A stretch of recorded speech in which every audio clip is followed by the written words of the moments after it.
আমার দৃষ্টিতে লয়, ওই এম্বাসেডার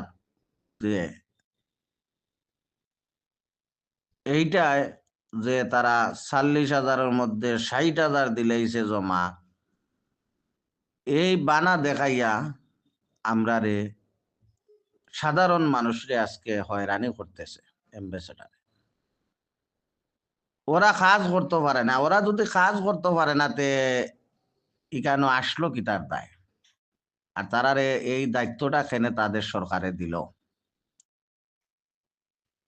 ওরা এমবেসি এখানে আসে, তারা কাজ করতো, দ্রুত কাজ করতো, হেটামারির হওয়ার তারা কম্পিউটার গুতাইয়াও না 150-200 দিতে পারে না নে। এই কম্পিউটার গুতাইতে পারে না নি তুমছে, অনলাইন করা না থাকলে তো রিজেক্ট মারতো। আর অনলাইন করা হইলে ভিসা দিত। এই কম্পিউটার এটা গুতাইতে কত সময় লাগে? আল্লাহ তালা আঙ্গুল 10টা দিছে না নে, একটা বাদে 8টা দিয়ে ঠেলা দিত। ঠেলা দিয়া কম্পিউটার গুতাইয়া দেখতো এটা অনলাইনও আছে না না। যদি তাকে না তে রিজেক্ট মারতো, আর তাকলে ভিসা দিত। এসব কেন করে?